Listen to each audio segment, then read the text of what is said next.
What's up mga palangga? Nandito na naman ang inyong healthy food lover, Jennelyn Peromingan, at welcome back sa ating channel. Kung hindi ka pa nakapag-subscribe, please like and subscribe na po para ikaw ang unang makapanood sa bago nating i-upload na video. Anyway guys, sa video na ito, isi-share ko kung paano mag-clear ng watch time history at search history sa YouTube na gamit lamang muli ang ating cellphone. So una, pupunta tayo sa ating YouTube. I-click lang natin ang YouTube. So nandito na tayo sa ating channel. Then i-check natin yung library. I-click lang natin yan para ma-check natin kung ano-ano mga napapanood natin. So i-check natin yan. I-click lang natin yung history. Ayan, yung napapanood ko. Ayan. Then, i-click lang natin yung back. Nakikita nyo yung profile picture nyo dyan sa taas. I-check natin yung ating watch time history. So, paano ba natin i-check? I-click lang natin itong profile natin. Then, hanapin ang time watch. I-click lang natin yung time watch. Ayan, yan yung napapanood ko.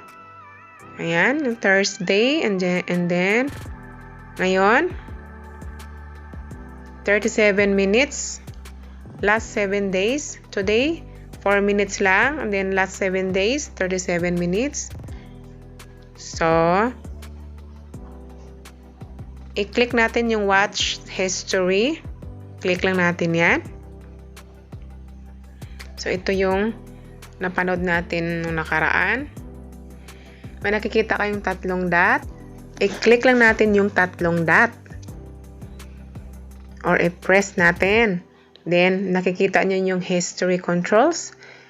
I-click lang natin yung history controls. Then, clear watch history. Clear search history. So, unahin natin yung clear watch history. Clear this account's watch history from all devices. This will also clear your stories watch history. So, click natin yan. Then, may lalabas na your YouTube watch history will be cleared from all YouTube apps on all devices. Your video recommendations will be reset but may still be influenced by activity on other Google products. To learn more, visit my activity. So, i-clear watch history lang natin yan para ma-clear natin yung ating time watch history. Dahil yan yung gustong-gusto ni YouTube. So, watch history cleared. So, once the watch history cleared, punta naman tayo sa clear history. Clear searches made with this account from all devices. I-click lang natin yan. So, YouTube search history will be cleared from all YouTube apps on all devices. Your video recommendations will be reset but may still be influenced by activity on other Google products. To learn more, visit activity. So, i-clear search history lang natin yan. I-click natin yan. Then, search history cleared. So, i-check natin. I-click lang natin yung back sa baba. I-press lang natin yan. This list has no videos. So, wala na daw tayong videos. So, i-back pa rin natin. Ayan. Wala na tayong time watch history. So, 0 na siya. Back to 0 siya.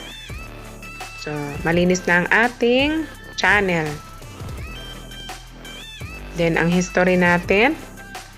Check natin ulit yung library para ma-check natin. So, i-click natin yung history. Search watch history. This list has no videos. So, wala na tayong videos guys. Clear na siya. So, malinis na ang ating YouTube channel.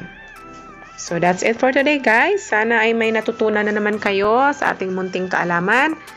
At sana po ay nagustuhan nyo ang ating video for today. At huwag niyo pong kalimutan mag-like.